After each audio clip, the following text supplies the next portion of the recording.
नमस्कार। हमारे इस नए ट्यूटोरियल में आपका स्वागत है और आज हम एक अलग तरह से चीजों को देखने की कोशिश करेंगे कि अलग अलग जो सब्जेक्ट्स हैं वो कैसे हम समझ सकते हैं, क्योंकि हमेशा ध्यान रखिए, हो सकता है आपको जो यूनिवर्सिटी में आपने अलग अलग सब्जेक्ट पढ़े, पोल साइंस पढ़ा, आपने हिस्ट्री पढ़ा, आपने इकोनॉमिक्स पढ़ा, आपने जो भी सब्जेक्ट्स आपने पढ़े हैं अभी तक, वो स्पेशली ह्यूमैनिटीज के जो सब्जेक्ट हैं वो कैसे अलग अलग हमारी जिंदगी को अफेक्ट करते हैं, हम इस पे बात करेंगे। और उन्हें समझने के लिए हमें क्या करना चाहिए और कौन से नए तरीके ऐसे हो सकते हैं कि जिन्हें हम आसानी से समझ सकते हैं, उनकी भी बात करेंगे। और कैसे ये हमारी पूरी जो सोच है या हमारा जो थिंकिंग लेवल उसे कैसे अफेक्ट करता है, इन सारी चीजों की बात मैं करूंगा। तो सबसे पहले हम बात करते हैं कि सब्जेक्ट होते क्या है, बेसिकली कैसे ये आए, यानी कैसे डेवलप किए। तो ये रेनेसेंस के ठीक बाद की बात है। यूरोप में रेनेसेंस माने जब पूरी दुनिया ओपन हो रही है और नई नई चीजें डेवलप हो रही हैं, लोग एक नए तरीके से सोचने की कोशिश कर रहे हैं, इंडस्ट्रियलाइजेशन हो रहा है और तरह तरह की बहुत सारी एक्टिविटीज यूरोपियन सोसाइटी में हो रही थी। इससे पहले मैं बता दूं कि जितने भी सब्जेक्ट आप आज पढ़ते हो, पॉलिटिकल साइंस पढ़ लो, ज्योग्राफी कर लो या हिस्ट्री पढ़ लो, ये जितने भी हैं, इन सभी का कहीं ना कहीं जो आज जो हम शेप देख रहे हैं, ये सारी शेप यूरोप से आया है। क्योंकि इंडिया के अंदर ये सारी चीजें थी पहले, लेकिन वो आज जिस तरह से हम इसे पढ़ रहे हैं उस तरह से नहीं थी। अब जैसे मैथमेटिक्स है, मैथमेटिक्स इंडिया में भी रहा है, लेकिन मैथमेटिक्स का जो शेप, जो चीज आज हम पढ़ रहे हैं, वो इंडिया के अंदर वैसा नहीं था। ये जो नया जो सोचने का तरीका है, ये जो हमारी जो एक थिंकिंग बन रही है, ये जो सब्जेक्ट्स आ रहे हैं, ये सबका डेवलपमेंट हम यूरोप में देखते हैं। अभी वैसे ही ह्यूमैनिटीज में भी हुआ। सोसाइटी के अंदर जितना कॉम्प्लेक्सिटी जनरेट हो रही थी, जितनी कॉम्प्लेक्सिटी थी, उस पूरी कॉम्प्लेक्सिटी को डिफाइन करने के लिए सोशल ये समझ में आया कि हम अलग अलग तरह से सब्जेक्ट्स डेवलप, सोशियोलॉजी का जनरेशन हुआ। पॉलिटिक्स को डिफाइन करने के लिए पॉलिटिकल साइंस,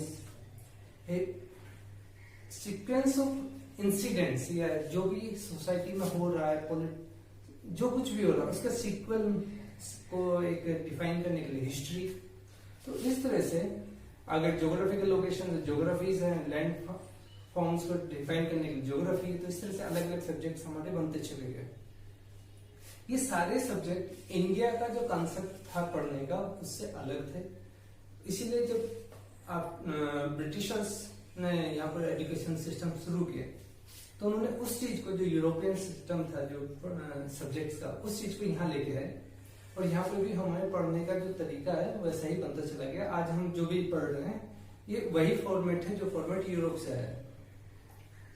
हमारा जो फॉर्मेट था वो अलग था। उसके अंदर हम लोग क्या करते थे कि रिलीजियस टेक्स्ट कह सकते हैं, उसको स्पेसिफिक नहीं था, उसके अंदर सब होता था। यानी कि वेद है तो वेद के अंदर साइंस भी है, पॉलिटिकल साइंस भी, इकोनॉमी भी है, हर चीज है। पुराण है तो हर चीज है उसके अंदर। तो हम अलग से नहीं पढ़ते थे, अलग करके नहीं पढ़ते थे, हम हर चीज को रिलीजियस उसमें। और वैसे भी यहाँ पर इंडिया के अंदर पढ़ने की जो एक तरह से परमिशन थी, पार्टिकुलर कुछ कम्युनिटी के कुछ पोर्शंस को ही थी, तो उनको पढ़ने का तरीका उनके लिए वैसा ही था। जैसे अगर ब्राह्मण है तो ब्राह्मण को रिलीजियस टेक्स्ट पढ़ना है, तो उसके लिए रिलीजियस टेक्स्ट को ही डिफाइन करना, रिलीजियस टेक्स्ट को ही एनालाइज करना, सारी चीजें वैसी। क्षत्रिय है तो उसे आर्म्स का जो है उसे समझना है, कैसे लड़ना है, वार टेक्निक्स क्या हो सकती है, कैसे उन चीजों को पढ़ना है। वैश्य है तो उसे बिजनेस पढ़ना है। शूद्र है तो उसे जो है अपना हैंडक्राफ्ट सीखना है। सोसाइटी में कुछ ऐसे भी पार्ट थे जिन्हें सिर्फ एज ए लेबर इस्तेमाल किया जाता था, वो भी था। यानी कि हमारा जो सिस्टम था वो अलग था। और आज जो हम सब पढ़ रहे हैं या आज जो हम यूनिवर्सिटी में पढ़ के आ रहे हैं, ये सिस्टम अलग है। तो हमें इसे इसी कंटेक्स्ट में पढ़ना पड़ेगा, इसी कंटेक्स्ट में समझना भी पड़ेगा। मैं अल्टीमेटली बात करने वाला हूँ हिस्ट्री की, लेकिन उससे पहले भी मैं आपको ये बताना चाहूंगा कि किस तरह से सब्जेक्ट्स का हमारे सोचने समझने पर एक इम्पैक्ट पड़ता है। उसके लिए मैं अपना ही एग्जांपल दूंगा। सिविल सर्विस की प्रिपरेशन में मेरा जो सब्जेक्ट्स थे उसमें 2 ऑप्शनल हुआ करते थे, हिस्ट्री और एंथ्रोपोलॉजी मेरा सबसे पहले सब्जेक्ट था। तो हिस्ट्री तो मेरा चलो मैं एमफिल कर रहा था, एमए किया था, एमफिल कर रहा था, तो मेरा एक अपना सब्जेक्ट था। लेकिन एंथ्रोपोलॉजी ऐसा माना जाता था, जब मैं तैयार प्रिपरेशन कर रहा था, ऐसा माना जाता था कि एंथ्रोपोलॉजी लेके आप बहुत अच्छे से स्कोर कर सकते हैं, एंथ्रोपोलॉजी बहुत इजी है और सिलेबस भी छोटा भी था, डेफिनेटली छोटा भी था। तो एक होड़ हुआ करती थी उस वक्त एंथ्रोपोलॉजी में। तो एंथ्रोपोलॉजी को पढ़ना मैंने शुरू किया।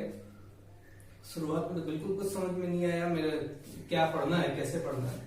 फाइनली मेरे टीचर और उनसे जो मैंने पढ़ा तब समझ में आया कि एग्जैक्टली एंथ्रोपोलॉजी है क्या चीज।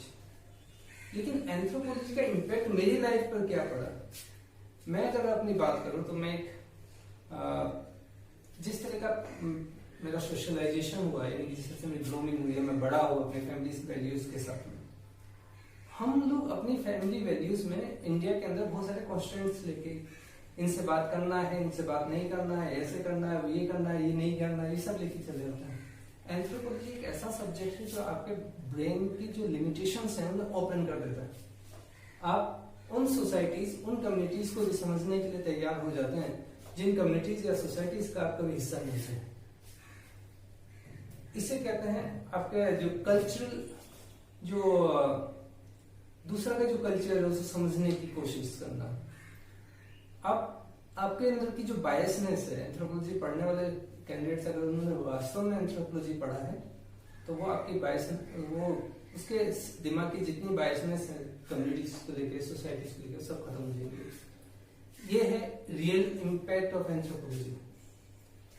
मेरे अंदर की जितनी बायसनेस थी, जितना कम्युनिटीज को लेकर मैं सोचता था, अगर मैं प्री ऑक्यूपाइड होता था, वो सारी चीजें मेरी खत्म हो गई। देन मैं सोशियोलॉजी भी पढ़ा और सोशियोलॉजी ने मुझे समझना, जो सोसाइटी के अंदर जो मूव हो रहे हैं, जिस तरह से सिचुएशन चेंज हो रही है, जिस तरह रिलेशंस चेंज हो रहे हैं, जितनी चीजें हो रही हैं, वो सारी चीजों को मुझे समझने के लिए हेल्प मिला। यानी कि हर सब्जेक्ट का अपना देखने का एक नजरिया है और उसी तरीके से आप जिस सब्जेक्ट को जितना डीप पढ़ेंगे, आपका जो एस्पेक्ट है वैसा ही समझ में आना शुरू हो जाएगा।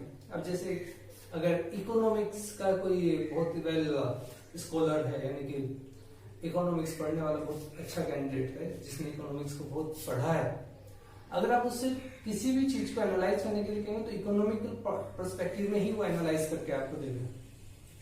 यानी कि इकोनॉमिक्स उसके अंदर एक तरह से जमा होगा। आप ज्योग्राफी के किसी बहुत अच्छे स्कॉलर से बात कीजिए, वो हर चीज में ज्योग्राफिकल पर्सपेक्टिव से उस चीज पे कैसे इम्पैक्ट पड़ रहा है वो चीज आ जाएगा। अब जैसे इंडिया के अंदर, अगर हम इंडिया के वेस्टर्न पार्ट की बात करें, राजस्थान, हरियाणा, पंजाब, उत्तर प्रदेश, दिल्ली, ये जो रीजन है, इस पूरे एरिया के अंदर रोटी एक बहुत ही फेवरेट डिश है। यानी कि मेन जो कोर्स है उनका रोटी से शुरू होता है, चपाती। जबकि अब अगर ईस्टर्न पार्ट की बात करें, नॉर्थ ईस्ट की बात करें, तो नॉर्थ ईस्ट के अंदर rice is the main food. अब ये दोनों क्यों हैं? तो शुरुआत में जब मैं फिलहाल नॉर्थ ईस्ट में ही रहता हूँ, तो शुरुआत में जब नॉर्थ ईस्ट आया तो हर चीज में राइस है, रोटी यहाँ लोग पसंद नहीं करते इतना। तो इट वॉज रियली थोड़ा प्रॉब्लम होता था मुझे भी एकदम अर्ली डेज में, क्योंकि मिक्सचर नहीं था। तो फिर धीरे धीरे जब रहा और धीरे धीरे समझ में आना शुरू हुआ, तो एक चीज जो सबसे इम्पोर्टेंट थी जो मुझे समझ में आई, जब लोगों से बात करते थे तो बोलते थे क्योंकि राइस इस एरिया में ज्यादा होता है इसलिए लोग राइस खाते हैं, और वेस्टर्न पार्ट में व्हीट कल्टीवेशन ज्यादा होता तो वहां व्हीट ज्यादा चलता है। लेकिन ये एग्जैक्टली ये सच नहीं है। ईस्टर्न पार्ट में राइस का होना यहाँ के क्लाइमेटिक कंडीशन के हिसाब से सुटेबल है। यहाँ का जो क्लाइमेट है वो ह्यूमिड है, यहाँ का क्लाइमेट बारिश ज्यादा होती है, यहाँ का जो क्लाइमेट है वो थोड़ा सा डाइजेस्टिव सिस्टम के लिए एक डिफरेंट काइंड ऑफ सिस्टम है। और नॉर्थ इंडिया का जो या वेस्टर्न पार्ट ऑफ इंडिया का जो क्लाइमेट है वो एक अलग तरह का है, वो ड्राई है और डाइजेस्टिव सिस्टम वहाँ अलग तरह का है। तो दोनों जो क्लाइमेटिक सिचुएशंस हैं उसके बेस पर ही लोगों ने अपना फूड जो है वो अपना डिफाइन किया हुआ है। यहाँ पर राइस इसीलिए ज्यादा खाता है, यहाँ पर अगर आप वीट का यूज ज्यादा करेंगे तो डाइजेस्ट करने में आपको प्रॉब्लम आएगी। लेकिन अगर नॉर्थ इंडिया में आप राइस खाते हैं तो आपको एक तो थोड़ा सर्दी का प्रॉब्लम हो सकता है, कुछ दूसरे कॉन्सिक्वेंसेस आ सकते हैं, लेकिन ज्यादा गर्मी वहां पे भी, और इसीलिए फूड हैबिट्स वैसे ही बनी हुई है। वहां ज्यादा वीट चलता है, रोटी चलती है, इधर ज्यादा राइस चलता है। एक और बहुत ही इम्पोर्टेंट एस्पेक्ट है जो कि थोड़ा बायोलॉजी से थोड़ा जुड़ा हुआ है, वो मैं चाहूंगा शेयर करना आप लोगों के साथ में। नॉर्थ ईस्ट या आसाम में कहूँ तो आसाम के लोगों के अंदर हीमोग्लोबिन का जो कंटेंट है वो कंपैरेटिवली कम होता है। अगर हम हीमोग्लोबिन नॉर्मल जो एक जितना होना चाहिए, अगर उस चीज को हम आसाम में देखें तो हीमोग्लोबिन का लेवल थोड़ा कंपैरेटिवली कम होता है, जिसकी खास वजह है यहाँ के आरबीसी यानी ब्लड सेल हैं उनके अंदर पाए जाने वाले सिकल सेल। सिकल सेल माने वो एक शेप है सेल्स का, लगभग ऑलमोस्ट इस तरह का शेप है। तो ये जो शेप है सिकल सेल ये शेप बेसिकली क्या करता है, ये नेचुरल है पहली बात, और सबसे इम्पोर्टेंट जो बात है ये मलेरिया से एक नेचुरल प्रिवेंट करता है, यानी कि बचाता है, नेचुरली बचाता है। यानी कि जिन एरियाज में मलेरिया ज्यादा होता है उन एरिया में ब्लड सेल अपना शेप चेंज करके सिकल सेल होता है, तो मलेरिया के जो वायरस है, मलेरिया जो है उन पर इम्पैक्ट नहीं करता है। लेकिन द सेम टाइम एक दूसरी प्रॉब्लम आती है, हीमोग्लोबिन का लेवल कम होने की वजह से यहाँ के लोग अपने आप को थोड़ा सा लेजी या थोड़ा सा ड्राउजी टाइप का एक एनवायरनमेंट रहता है, और वो थोड़ा सा काम करने को उतने अपना उतना फिट फील नहीं करते। तो दो फैक्टर हो गए, सिकल सेल क्योंकि हीमोग्लोबिन लेवल कम है तो इस वजह से थोड़ा सा ड्राउजी फील करते हैं। दूसरी चीज यहाँ पर जो क्लाइमेटिक कंडीशन है, लाइक ह्यूमिडिटी ज्यादा है, उसकी वजह से भी थोड़ा सा सोने का मन करता रहता है। तो इस तरह की चीजें होती हैं। अब ये चीज क्या है, अभी आप समझ रहे होंगे कि ज्योग्राफिकल लोकेशन से आप सोसाइटी को भी समझ सकते हैं। यानी कि अगर एक ऐसी सोसाइटी जहां पर सिकल सेल भी है और आपका जो है आप देख रहे हैं कि थोड़ा सा लेजी टाइप का एक क्लाइमेटिक सिचुएशन है, एक ऐसी सोसाइटी के अंदर क्या होगा, उनका कल्चरल ट्रेड्स कैसे होंगे, फूड हैबिट कैसी होगी, सारी चीजें वैसा ही होगा उन चीजों से मैच करते हुए। और राजस्थान की बात करें तो राजस्थान में जो एक हार्श क्लाइमेट है, एक बहुत ही हीट वाला क्लाइमेट है, वहां पर लोगों का लाइफस्टाइल कैसा होगा, वहां के लोग कैसे होंगे, यानी कि उनके अंदर बाय डिफॉल्ट एक फाइटर स्किल्स आ जाएंगे, क्योंकि उनके क्लाइमेट में जो है बहुत इजीली अवेलेबल नहीं है, यानी कि हर चीज के लिए फाइट करना है, तो फाइटर स्किल्स अपने आप आ जाएंगे। यही वजह है, आप देखेंगे राजस्थान से निकली Marwari community all over world they are doing very well, वो बिजनेस कर रहे हैं, वो हर चीज में पूरी दुनिया में फैला हुआ है। कारण क्या है, उनके अंदर उनके जेनेटिकली वो जो है फाइटर स्किल्स उनके अंदर आ गए, वो बिजनेस करते हैं, वो कहीं भी सर्वाइव कर सकते हैं। आसाम की अगर बात करें तो आसाम में लोग अपने आप को जो है थोड़ा एक्टिव रखने के लिए एक बीटल नट यानी सुपारी बोलते हैं, यहाँ उसको कच्चा सुपारी वो चबाते रहते हैं और पान के साथ में। इससे क्या होता है कि ब्लड प्रेशर थोड़ा सा इंक्रीज हो जाता है। यानी कि अगर हम कभी ड्राउजी फील कर रहे हैं, कॉफी पी लें, कॉफी क्या कर रही है, थोड़ा ब्लड प्रेशर को हमारा लाइक बूस्ट कर दिया। अभी क्या होगा, हमें लगेगा yes now we are fit to work, पर एग्जैक्टली क्या है, इट्स ए स्टिमुलेटर एक्चुअली। तो क्लाइमेटिक सिचुएशंस के हिसाब से सोसाइटी फॉर्म होती है, और सोसाइटी को अगर हमें स्टडी करना है तो हमें ज्योग्राफिकल पर्सपेक्टिव समझना पड़ेगा, यानी कि हर चीज एक दूसरे से जुड़ी हुई है यूनिटीज में।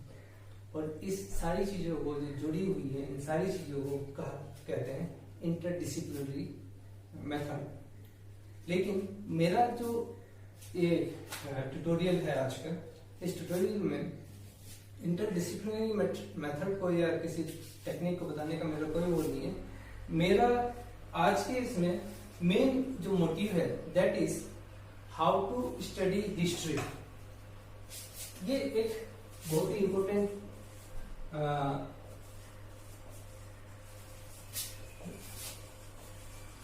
मेरा टॉपिक है। हिस्ट्री को कैसे समझना भाई, ये हिस्ट्री को समझना। और इसमें भी एक मजेदार बात है, जब मैंने हिस्ट्री पढ़ना शुरू किया तो रियली ये बहुत ही इतने सारे फैक्ट हैं, ये राजा वो राजा, ये उसे मार रहा है, ये कर रहा है, तमाम तरह के डेट्स हैं, इन्हें मेमोराइज करना मेरे लिए बहुत बड़ा हेडेक था। लेकिन जैसे जैसे हिस्ट्री को पढ़ने की टेक्निक और हिस्ट्री को समझने की जो टेक्निक है वो और ज्यादा मेरी इंक्रीज होती गई, या उससे और ज्यादा सही ढंग से समझने लगा, मुझे लगा इससे इंटरेस्टिंग सब्जेक्ट कोई दूसरा हो ही नहीं सकता। यानी कि अब इस चीज में मैं थोड़ा बायस्ड हूँ, समझने की कोशिश करना। जिस भी सब्जेक्ट को आप डीप में पढ़ते चले जाएंगे, बहुत जिसमें आपका इंटरेस्ट क्रिएट होता जाएगा, तो उसके जो मुश्किल जो एस्पेक्ट है वो धीरे धीरे धीरे धीरे इजी होते चले जाएंगे। तो ये सारी चीजें अपने आप आपको जो है समझ में आनी शुरू हो जाएंगे और आप जो है चीजों को ज्यादा अच्छे से समझने लगेंगे। हिस्ट्री भी जनरली लोगों का एक वो होता है कि इतने सारे फैक्ट याद रखना, इतने सारी डेट्स याद रखनी है, ये है वो है, ऐसा कुछ भी नहीं है। जो ऐसा कह रहा है इसका मतलब है कि उसने हिस्ट्री को कभी समझा नहीं है। और दूसरी चीज ये हो सकती है कि जिन लोगों से उसने हिस्ट्री पढ़ी है उन लोगों को हिस्ट्री पढ़ानी आई नहीं। History is nothing just interpretation of facts. Interpretation of facts क्या है, ये आप अपने नॉर्मल लाइफ में देख सकते हैं, एकदम नॉर्मल। हिस्ट्री को समझना है अपने आसपास की लाइफ में समझिए। अभी सपोज कीजिए कि दो भाई हैं, एक छोटा है एक बड़ा है। बड़ा भाई जा रहा है रास्ते में और छोटा भाई जो है वो जमीन पर बैठकर खेल रहा है, और पास में जो है कोई एक सामान है जो रखा हुआ है। चलते चलते बड़े भाई का पैर उसमें लग गया, ठोकर लगी, तो बड़ा भाई क्या बोलेगा, तुम्हें तमीज नहीं है ये चीज यहाँ रखा है, राइट? ऐसा ही होता है घरों में, सामान यहाँ पड़ा रहता है। अब छोटा भाई क्योंकि उसका जो है अपना वो सामान नहीं है और पहले से ही पड़ा होता है, वो क्या बोलेगा, सामान यहाँ पड़ा रहता है उठा के नहीं रख सकते। यानी कि दो क्या है कि दो अलग अलग नजरिए हो गए। जब हम बड़े भाई के नजरिए से देखते हैं तो क्या है, सामान पड़ा हुआ है। जब हम छोटे भाई के नजरिए से देखते हैं तो सामान उठाने की रिस्पॉन्सिबिलिटी उसकी नहीं है। अगर सामान पड़ा हुआ है तो उठा के भी रख सकता है, देख के भी चल सकता है। और तीसरा नजरिए में गया, बड़े भाई को बोल सकता है देख के नहीं चल सकते थे क्या, ठोकर लगाना जरूरी था। That means in the same thing happen in the history. एक कोई भी इंसिडेंट होता है उसके एनालाइज करने का जो तरीका है, हम उसे जिस तरह से समझते हैं वही हिस्ट्री है। और हिस्टोरियन क्या होता है, मान लीजिए एक कोई इंसिडेंट हुआ, एक आदमी ने एक गाड़ी से दूसरे आदमी को टक्कर मार दी। अब हिस्टोरियन 1 उसे लिखेगा कि इस आदमी ने जानबूझ के टक्कर मारी, क्यों? क्योंकि उस आदमी को मारना चाहता था। हिस्टोरियन 2 क्या लिखेगा, ये जो आदमी है सड़क पे जा रहा था, हो सकता है इसके ब्रेक फेल हो गए इसलिए उसने टक्कर मार दी। हिस्टोरियन 3 क्या लिखेगा, वो पक्का ये जो गाड़ी से मारने वाला पाकिस्तान का आदमी है, और क्योंकि वो इंडिया में आया इसलिए उसने इंडियंस को जो है नुकसान पहुंचाने की कोशिश की। और क्या लिखेगा, ये जो पैदल चलने वाला आदमी है इसको चलने का तरीका ही नहीं मालूम था, वो बेचारा गाड़ी चलाने वाला इनोसेंट था, वो तो सड़क सड़क पे गाड़ी लेके जा रहा था, इसे बीच सड़क क्यों चल रहा था, पैदल क्यों जा रहा था। और अगर इसे पैदल जाना ही था तो सड़क के साइड साइड में चलता। यानी कि चार जो हिस्टोरियन है, इन्होंने चारों ने अपने अपने अलग अलग तरीके से, अपने अपने नजरिए से हिस्ट्री को देखा, एक इंसिडेंट को देखा। और भाई इत्तेफाक से ये चारों भी उस जगह पे मौजूद नहीं थे। इन्होंने बाद में क्या हुआ, उस पार्टिकुलर इंसिडेंट को समझने के लिए उसके स्टडी किया और उसको जो है देख कर पूरा, और उसका क्या क्या हुआ था उसके ऊपर अपना एनालिसिस किया। चलो अब इन्हें समझने में एक चीज और इम्पोर्टेंट है, आप इन चारों को ही सही या गलत नहीं कह सकते। ये इन चारों का अपना नजरिया है। हम इन्हें क्या कह सकते हैं कि according to this one incident ऐसा था, अकॉर्डिंग टू दिस इंसिडेंट ऐसा था, अकॉर्डिंग टू दिस इंसिडेंट ऐसा था, अकॉर्डिंग टू इंसिडेंट ऐसा था। That's it. अब अगर कोई हमसे पूछे कि भाई आपका क्या नजरिया है, हम कहेंगे या मैं कहूंगा कि इन चारों ने ऐसा कहा, इससे ये क्लियर होता है कि ऐसा शायद हुआ होगा। अब एक बायसनेस्ट, जिसके बाद बायस एकदम अनबायस्ड वे में अगर कोई हिस्ट्री लिख रहा है तो बोलेगा ऐसा ऐसा इन लोगों ने कहा, लेकिन ऐसा हुआ होगा, ऐसा पॉसिबिलिटी है। यानी कि यहां पर भी हर एक historian to some extent biased होता है। तो हिस्ट्री क्या है basically? History is an interpretation of facts. तो हमें हिस्ट्री को उनकी डेट्स, कौन किंग कब मरा, कौन कब पैदा हुआ, उससे नहीं समझना है, बल्कि हिस्ट्री को समझिए कि कौन सी इंसिडेंट से क्या चेंज आया। ये तो हो गया हिस्ट्री का है क्या। इसके बाद जो नेक्स्ट जो एस्पेक्ट आता है दैट इज कि हिस्ट्री जरूरी क्यों है। अब सड़क पे जा रहे हैं, सामने गड्ढा आ गया, आप गिर गए, उठ के चले गए आगे। दूसरे दिन फिर उसी जगह से जा रहे हैं, गड्ढा वही है, फिर से गिरेंगे, फिर से तो नहीं गिरेंगे शायद। क्यों? आपने पिछली बार जब गिरे थे, एक दिन पहले, 10 दिन पहले, जो भी है, जब गिरे थे आपने उससे क्या एक सबक लिया कि यहाँ गड्ढा है और उसमें अंदर बिना देखे उसमें जाने से आप गिर सकते हो। हिस्ट्री आपका वैसा ही सबक है आपके चीजों को लेके। आपके पास्ट में उससे सीखकर आप आगे बढ़ सकते हो। अगर आप इंडिविजुअल हिस्ट्री की बात कर रहे हैं, कि मैं अगर अपनी जिंदगी की हिस्ट्री, जैसे कि अभी एग्जांपल दिया था, सड़क पे जा रहे हैं, गड्ढा आगे गिर गया, तो मेरी हिस्ट्री क्या होगी, मैं गड्ढे में गिरा था। उस गड्ढे से निकलने के बाद मैंने सबक क्या लिया कि इस सड़क पे गड्ढा है और यहाँ पर चलने में थोड़ा सावधानी बरतनी पड़ेगी। ये मेरा इंडिविजुअल होगा।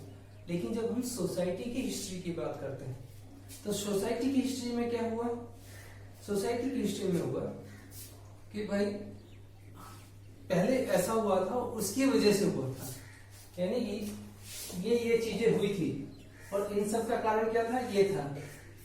अब हम क्या करेंगे, इन चीजों को जो हुआ था, इन चीजों को, उन कारणों को अपनी सोसाइटी से नॉर्म्स बनाकर, लॉ बनाकर या कुछ भी करके ऐसे प्रोविजन करेंगे कि फ्यूचर में फिर वैसा ना हो। तो हिस्ट्री आपको जो है ये डिफाइन करके देती है कि एग्जैक्टली आपके साथ फिर से वैसी चीजें ना हो जो पहले हो चुकी हैं। तो ये हो गया हिस्ट्री की जरूरत। यानी कि अगर आपको अपनी सोसाइटी की एक पार्टिकुलर अपनी सोसाइटी को एक डायरेक्शन देनी है, तो इस डायरेक्शन को देने के लिए आपको समझना पड़ेगा कि आपको हिस्ट्री में कैसे चलना है और कैसे सोसाइटी को एक डायरेक्शन देनी है, और सारी चीजें वहां से सीख सकते हैं। ये होगी हिस्ट्री क्यों जरूरी है। अब इसके बाद आते हैं कि हिस्ट्री पढ़ना कैसे है। तो हिस्ट्री पढ़ना कैसे है, उसके लिए एक बहुत ही बढ़िया एक टेक्निक मैं आपको बता दे रहा हूं और आपको उसे समझना पड़ेगा। हिस्ट्री को आइडियोलॉजीज के हिसाब से पढ़िए। ओके, अब आइडियोलॉजीज के हिसाब से सबसे इंपॉर्टेंट है इंडियन हिस्ट्री। यहाँ जब भी हम बात कर रहे हैं, अब हम बात करेंगे इंडियन हिस्ट्री की। इंडियन हिस्ट्री को अगर आपको पढ़ना है, इंडियन हिस्ट्री को पढ़ने के लिए आपको कुछ आइडियोलॉजीज हैं। सबसे पहले आइडियोलॉजीज में है इंडोलॉजिस्ट।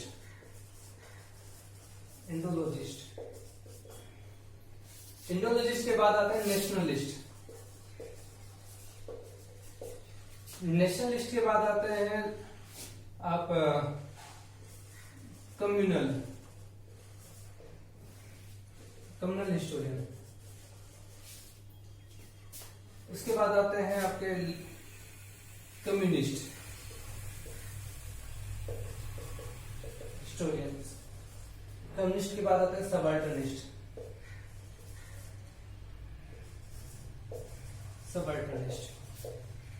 अब इनको मैं लाइन से एक एक करके मैं बताता जाऊंगा।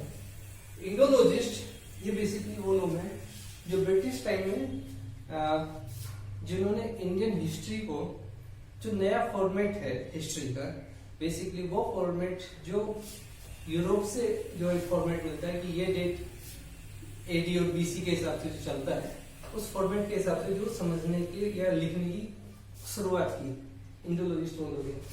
बेसिकली इंडोलॉजिस्ट में मैक्सिमम लोग फॉरेनर्स थे, ब्रिटिशर्स थे। ये वो लोग थे जो यहाँ पर ईस्ट इंडिया कंपनी के उसमें कोई ऑफिसर था, ट्रेडर था, या कोई रिच थे, आईएएस ऑफिसर थे। ये सारे ऐसे लोग थे।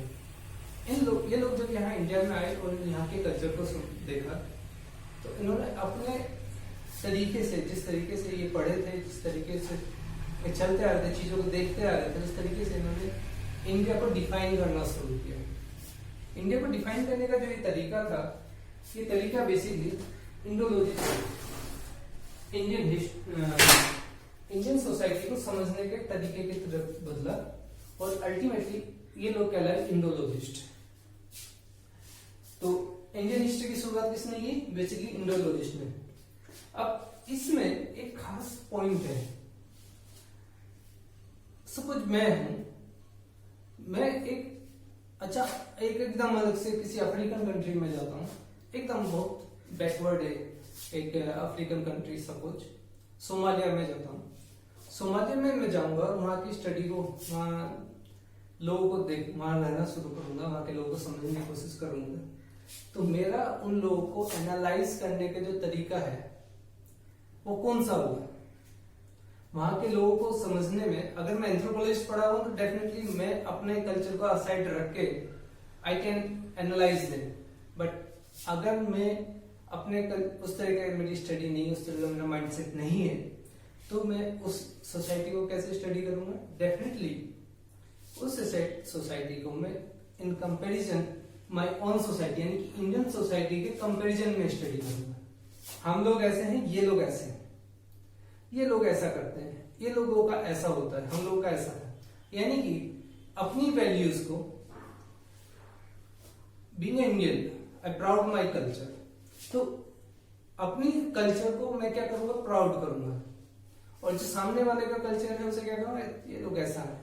तो दैट मीन्स इंडोलॉजिस्ट जो कि बाहर से मैक्सिमम आए थे, जब वो इंडियन कल्चर्स को, इंडियन सोसाइटी को स्टडी करना शुरू करेंगे, तो वो कैसे स्टडी करेंगे? डेफिनेटली इंडियन सोसाइटी को थोड़ा डाउन करके रखेंगे और इसके अंदर प्रॉब्लम्स गिनाएंगे। क्यों यहाँ पर हमेशा वार होते रहे, कैसे राजा यहाँ एक दूसरे को मारते थे, कैसे सोसाइटी एकदम बैकवर्ड था, क्यों हुआ, ऐसा हुआ, ये सारी चीजें इंडोलॉजिस्ट अपने हिस्ट्री में लिखे जाएंगे। ओके, इंडोलॉजिस्ट एक पार्टिकुलर टाइप ऑफ हिस्ट्री लिख रहे थे इंडिया की, और उसे जो है पूरी दुनिया को बता रहे थे ये कंट्री इतना बैकवर्ड है और ये अब हमारी जिम्मेदारी है कि हम इस कंट्री को क्या करें? अपलिफ्ट करें, डेवलप करें, मॉडर्न बनाएं।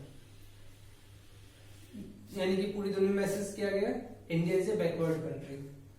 तो इंडोलॉजिस्ट बेसिकली वो बायस थे, लेकिन ध्यान रहे इन्होंने जो किया ये इनका पॉइंट ऑफ व्यू था। इस पॉइंट ऑफ व्यू के बेस पर हमें इनसे नफरत और इनसे प्यार नहीं करना। इन लोगों का अपना पॉइंट ऑफ व्यू था, इन्होंने बहुत अच्छी चीजें भी लिखी। सपोज अगर ये लोगों ने इंडियन हिस्ट्री को लिखना शुरू नहीं किया होता तो शायद हमें कभी पता ही नहीं चलता कि हमारा हिस्ट्री कैसा था। न ही कभी हमें ऐसी जरूरत महसूस होती कि हिस्ट्री को लिखा जाना चाहिए। तो यानी कि इन्होंने हमें एक तरीका दिया और हमें जो है उसे अपने जो एक एनवायरनमेंट हमने बना के रखा होता अपने चारों तरफ, क्लोज एनवायरनमेंट, उससे बाहर निकल के सोचने का एक तरीका दिया, वजह भी थी। इंडोलॉजिस्ट ये जब कर रहे थे तो हमारे ही इंडिया के कुछ यंग पीपल जो कि बहुत रिच फैमिलीज से भी बिलोंग करते थे और जमींदार फैमिली से बिलोंग करते थे, वो ब्रिटेन में पढ़ रहे थे। तो ब्रिटेन में उनके प्रोफेसर्स बेसिकली इंडिया के बारे में उन लोगों को बताते थे कि ये जो इंडिया है इतना बैकवर्ड है। तो वो चीज एक इंडियन होने के नाते उन्हें शायद उतना अच्छा नहीं लगता, किसी को भी नहीं लगेगा। दूसरी चीज, उस वक्त का जो यूरोप था, उस वक्त के यूरोप में एक बहुत सारी चीजें डेवलप हुई थी, नई नई आइडियोलॉजीज डेवलप हो रही थी। Nationalist ideology. नेशनलिस्ट क्या है उसे भी समझना पड़ेगा। नेशनलिस्ट होने की अपने नेशन को लेके बहुत ज्यादा पॉजिटिव होना या एक तरह से प्रोटेक्टिव होना, अपने राष्ट्र को प्यार करना, नेशन को प्यार करना। नेशन एक वैक्यूम कॉन्सेप्ट है। शायद आप लोग अगर सिविल की प्रिपरेशन कर रहे हो तो आप लोग को पता होगा कंट्री और नेशन दोनों में डिफरेंस है। कंट्री एक ज्योग्राफिकल स्ट्रक्चर है कि यहाँ से यहाँ तक ये political structure, geographical structure, that is country. Nation क्या है? एक फीलिंग है। फीलिंग कैसे कि इस कंट्री, इस ज्योग्राफिकल लोकेशन के बीच में रहने वाले जो लोग हैं, जो सेम कल्चर फॉलो करते हैं, जो सेम ड्रेसिंग सेंस फॉलो करते हैं, जो सेम तरह के थॉट प्रोसेस है, सेम तरह का सोशलाइजेशन है, वो सब एक हैं। जैसे हम इंडियन ऑलमोस्ट लेके कश्मीर से नीचे लास्ट बाउंड्री तक और ईस्ट टू वेस्ट पूरा जितना भी है, हमारे सोचने समझने का जो एक तरीका है वो ऑलमोस्ट सिमिलर है। तो ये जो चीजें हैं, नेशनलिस्ट जो अप्रोच है, बेसिकली हमारे ही कुछ इंडियन जो अलाइड क्लास के लोग थे, उन्होंने वहां सीखा। उस चीज को जब उन्होंने वहां के लोगों के अंदर अपने नेशन के लिए इतना प्यार और इतना एक फीलिंग देखी, तो उन्होंने लगा कि इंडियंस के अंदर भी उस तरह का एक नेशन का एक कॉन्सेप्ट जनरेट करना चाहिए। तो वो लोग जब अपना एजुकेशन पूरा करके इंडिया आए, तो उन्होंने इंडिया के अंदर उसी तरह के आइडियोलॉजीज को प्रमोट करने का एक कोशिश किया, उसी तरह के आइडियोलॉजीज को इंडिया में प्रमोशन कराया। तो ये लोग नेशनलिस्ट थे, ये चाहते थे कि इंडिया जो है पूरा एक तरीके से सोचने की वो करे, एक तरह से समझे, एक नेशन के थ्योरी को इन्होंने डेवलप करने की कोशिश की। लेके इधर बंगाल से नॉर्थ ईस्ट फ्रंटियर तक, कश्मीर से नीचे कन्याकुमारी तक जो भी एक बाउंड्री है, यही लोगों को धीरे धीरे समझ में आया कि अगर आपको एक फ्रेम में सारे जो पॉपुलेशन है उसे एक फ्रेम में लेके आना है और एक साथ बांधना है, तो उस बांधने के लिए सबसे इंपॉर्टेंट जो चीज है वो है उनकी फीलिंग। तो उस फीलिंग को कैसे लाएंगे? हम लोग एक जैसे किसी एक चीज से जुड़े हुए हैं। यूपीएससी की प्रिपरेशन करने वाले जो लोग हैं वो क्या है, एक फीलिंग है कि सब यूपीएससी की प्रिपरेशन करने वाले लोग हैं, तो एक साथ जुड़ जाएंगे। सारे डॉक्टर्स का क्या है, अपनी कम्युनिटी, क्यों? क्योंकि सबने एमबीबीएस की डिग्री ली। सारे यूट्यूबर्स क्या है, सारे सब एक साथ एक ग्रुप, क्यों? क्योंकि सारे ही एक तरह के वो हैं। यानी कि हर तरह के जो लोग हैं जब एक जैसे अब हिस्ट्री से बिलोंग करते हैं, तो एक होने की जो पॉसिबिलिटीज हैं वो बढ़ जाती है। तो नेशनलिस्ट लोगों के सामने एक नए तरीके का एक चैलेंज भी था और एक तरह से उनकी रिक्वायरमेंट भी थी कि अगर इस कंट्री के लोगों को एक करना है तो क्या करना पड़ेगा उन्हें? एक नेशन के लिए जरूरी है एक हिस्ट्री। एक हिस्ट्री मैंने उन्होंने एक नई तरह की हिस्ट्री जनरेट की, वो है नेशनलिस्ट हिस्ट्री। अब नेशनलिस्ट हिस्ट्री में सबसे इंपॉर्टेंट बात क्या थी, सबसे खास बात क्या थी? नेशनलिस्ट लोगों ने जो हिस्ट्री लिखी उसके अंदर हर चीज को उन्होंने एक, जितने भी किंग थे उन्हें बना दिया नेशनलिस्ट। कैसे? अपने देश के लिए उन्होंने लड़ाई लड़ी, हर एक राजा अपने देश के लिए। यानी कि अब क्या होगा, अब एक नई तरह की प्रॉब्लम आ गई। सपोज ये राजा है ए, ये राजा है बी, दोनों के बीच में लड़ाई हो रही है, वार हो रही है। किस लिए हो रहा है? ए चाहता है कि उसका एरिया बड़ा हो जाए, बी चाहता है उसका एरिया बड़ा हो जाए, लेकिन दोनों के बीच में ही बैटल हुए, दोनों के बीच में ही लड़ाइयां हुई। अब एक नेशनलिस्ट हिस्टोरियन इस चीज को कैसे लिखेगा? कंफ्यूजन हो गया। अब उसे जो है, मान लीजिए यहां पर और एक कॉम्प्लेक्सिटी आ गई, मिस्टर ए जो है मुस्लिम है और मिस्टर बी जो है हिंदू है, एक और कॉम्प्लेक्सिटी। अब कैसे लिखेगा? यानी कि अब वो यहाँ पर अगर बायस्डनेस है तो वो देखेगा, उसे अगर बिल्कुल भी अनबायस्ड है तो वो देखेगा कि इस दोनों में से कौन सही था कौन गलत था।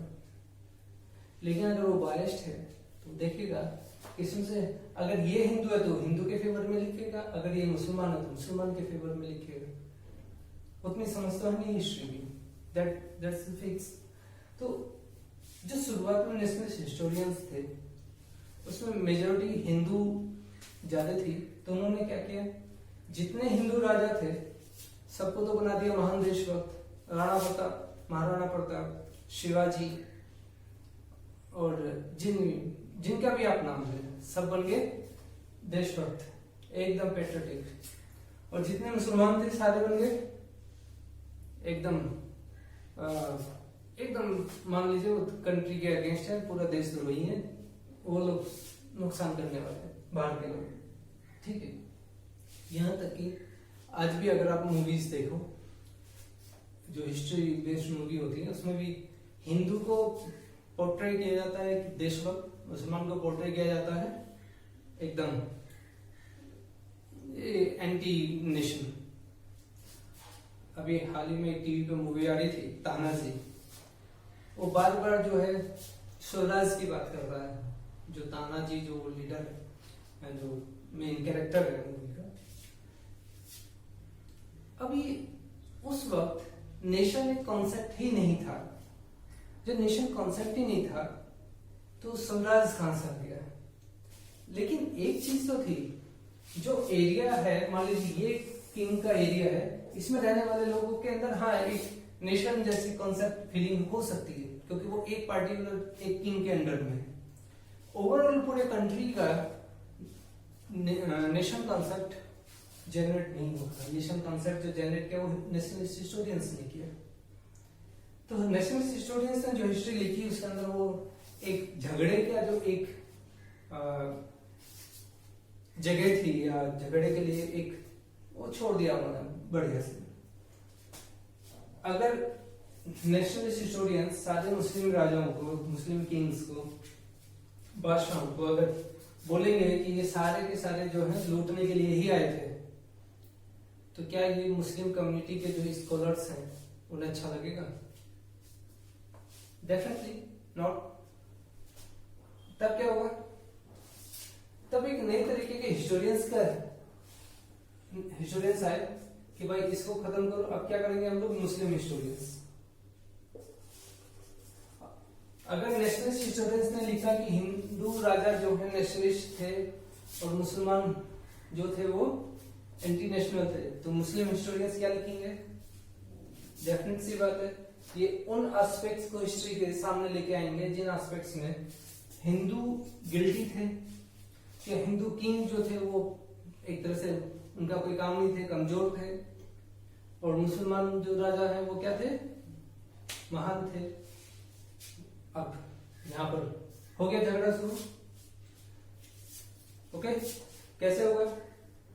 इन्होंने लिखा था किस पर्सपेक्टिव से कि पूरे नेशन को एक बनाया जाए, लेकिन सिर्फ अपनी बायसनेस की वजह से इन्होंने जो है कॉन्फ्लिक्ट के लिए एक एनवायरनमेंट क्रिएट कर दिया। इनके इस बायसनेस की वजह से क्या हुआ? ये आ गए मुस्लिम हिस्टोरियंस। इन्होंने मुस्लिम्स के लिए लिखा तो रिजल्ट क्या होगा? Hindu radicals, Hindu radical historians आ गए। अब हिंदू रेडिकल कैसे लिखेगा चीजों को? यहाँ पर तो रेडिकल भी नहीं था, सिर्फ पूरे कम्युनिटी को एक करना था उसका मोटिव। तब भी वो मुसलमानों के अगेंस्ट लिख रहा था। यहाँ तो हिंदू रेडिकल है, उसे पूरा हिंदू हिंदू ही समझ में आता है, और वो इसलिए हिस्ट्री नहीं लिख रहा है कि उसे हिस्ट्री लिखनी है, वो हिस्ट्री इसलिए लिख रहा है कि उसे मुस्लिम हिस्ट्री को जो है काटना है, कि मुस्लिम हिस्टोरियंस ने जो लिखा वो क्या था, वो एक बेमतलब की बात है। तो ये दोनों चीजें जो हैं यहाँ पर एक क्या हुआ, एनवायरमेंट अच्छा खासा क्रिएट हो गया। ये चीजें ऐसे ही चलती रही, इन्हें इवन आज भी चल रही है, इन्हें आप नहीं कर सकते। इसके बीच में और एक नए तरीके के लोग आ गए, ये साथ थे कम्युनिस्ट, लेफ्टिस्ट। क्यों ये कब आए? जब पूरी दुनिया में जो कम्युनिज्म का जो जनरेशन शुरू हुआ, रशियन रेवोल्यूशन हो गया, उसके बाद इन लोगों का जो है इंडिया के अंदर भी इन लोगों का भी आना शुरू हो गया, कम्युनिस्ट हिस्टोरियंस। ये जो कम्युनिस्ट हिस्टोरियन थे, इनका देखने का, हर चीज को देखने का अपना एक नजरिया है। जैसे नेशनलिस्ट हिस्टोरियंस हर चीज को नेशन के नजरिए से देखते हैं, मुस्लिम हिस्टोरियंस हर चीज को मुस्लिम किंग्स के जो है एक उनके फेवर में लिखने के नजरिए से देखते हैं। तो इनका भी अपना एक नजरिया था, वो था कि जो चीज भी हुआ है हिस्ट्री के अंदर, उसे एक पार्टिकुलर एस्पेक्ट से, एंगल से ही उन्हें इवेल्युएट करना था, उन्हें इंटरप्रिटेट करना था।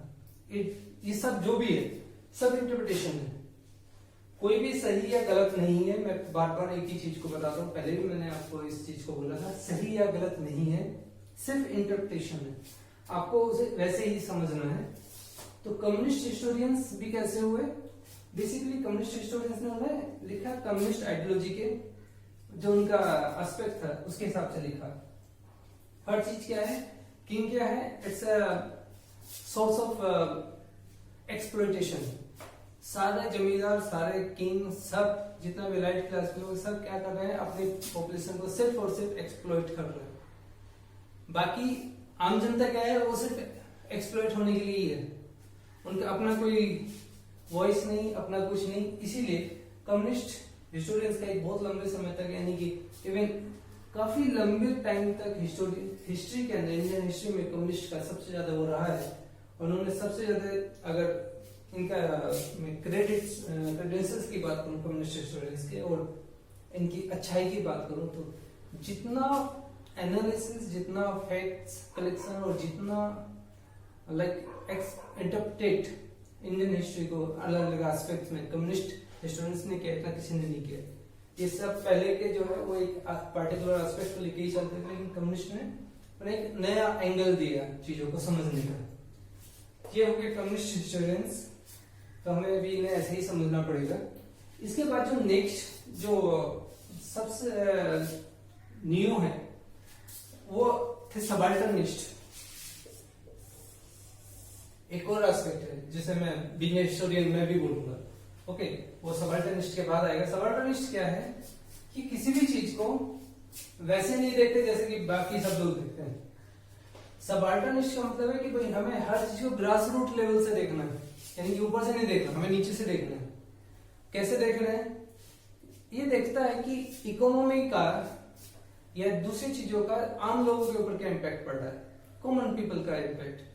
कॉमन पीपल किस तरह की जो है डिमांड कर रहा है अपने से ऊपर, उसी हिसाब से एलाइट चेंज हो रहा है, उसी हिसाब से फिर किंगशिप भी चेंज हो रही है। यानी कि सबाल्टर्निस्ट का सोचने का तरीका सीधा था कि हिस्ट्री के अंदर जो कुछ भी हुआ वो इसलिए नहीं हुआ किंग्स ने कुछ करने की कोशिश की, बल्कि इसलिए हुआ नीचे से डिमांड वैसी आ रही थी उभर कर, इसलिए ऐसा हुआ। अगर आप सबाल्टर्निस्ट उससे सोचेंगे तो ऐसा लगेगा जैसे अगर हम इंडियन फ्रीडम मूवमेंट को देखें तो ऐसा लगेगा कि लोगों ने डिमांड की इसलिए लीडर्स डिमांड कर रहे थे, इसलिए नहीं कि लीडर्स ने डिमांड की तब लोगों ने डिमांड करना शुरू किया, यानी कि वाइस वर्सा, एकदम उल्टा हो गया। तो सबाल्टर्निस्ट का सोचने का तरीका नीचे से देख रहा है, नीचे हर चीज को जो है आम जनता ने किस तरह से सोचना शुरू किया, किस तरह के उसमें उनकी एम्बिशंस कैसे थे, वो कैसे सोच रहे थे, कैसी उनकी डिमांड्स थी अपने हायर पीपल से और एलाइट से, किंग से, उसके बेस पे किंगशिप वगैरह चेंज होती रही। मैं इसको एक नई तरीके से सोचने की कोशिश करता हूँ और शायद आने वाले समय में हिस्ट्री वैसा ही होगा। मैं इसको कहता हूं कि हिस्ट्री को it must be popular history. Popular history माने एकदम बिना ब्रेन की चीजें। कैसा? हिस्ट्री को एकदम स्टोरी की शेप में लेके आ जाना चाहिए, यानी कि उसके अंदर होने वाली जो मजेदार चीजें हैं वो भी लेके आओ, जो प्रॉब्लम है उन्हें भी फेस करो, जो जैसा उसको वैसा बोल दो, और ये डिसाइड करने की जिम्मेदारी पर्सन को पास छोड़ देनी चाहिए कि एग्जैक्टली क्या हुआ था। यानी कि मैं किसी चीज को इंटरप्रिटेट कर रहा हूं इसलिए नहीं, मैं अपने बायसनेस को हटा के असाइड करके मैं हिस्ट्री को आप लोगों के सामने जैसे प्रेजेंट कर रहा हूं, बार बार जिस चीज को कह रहा हूं कि ये लोग सही या गलत नहीं थे, इनका नजरिया सही या गलत था, और उसी नजरिए के हिसाब से हमें इन्होंने जो लिखा उसे सही या गलत नहीं मानना है, बस ये मानना है कि इनका ऐसा मानना था। तो हिस्ट्री में जब आप इस तरह से सोचना शुरू करेंगे आपकी प्रॉब्लम सोल्व होती चली जाएंगी। हमेशा सोचिए कि जिन लोगों ने भी हिस्ट्री लिखी वो हिस्ट्री बेसिकली उनकी मजबूरी थी या उनकी सोच वैसी थी, इसलिए उन्होंने उसी तरह से लिखा। तो इसलिए नहीं कि वास्तव में वैसा हुआ था। तो किसी भी हिस्टोरियन ने किसी भी बुक हिस्ट्री ली, आप उसे सही ना माने, 100% तो बिल्कुल नहीं माने, बल्कि क्या है, that is just a interpretation of facts. Exactly क्या हुआ था ये कोई नहीं जानता। ओके, हाँ, कुछ चीजें तो एकदम फिक्स होती है, उन्हें कुछ नहीं की, कौन कब मरा था, कौन कब पैदा हुआ है, इसे तो कुछ नहीं चेंज कर सकते, लेकिन किसी ने कोई चीज क्यों कही थी, कोई काम क्यों किया था, उसके बहुत सारे एस्पेक्ट हो सकते हैं, तो उसे वैसे ही हमें समझना है। ओके, तो होप ये ट्यूटोरियल आप लोगों को अच्छा लगा होगा। नेक्स्ट ट्यूटोरियल में हम लोग फिर कुछ नया लेके आएंगे, कुछ अलग तरह से समझने की कोशिश करेंगे चीजों को। तब तक के लिए धन्यवाद।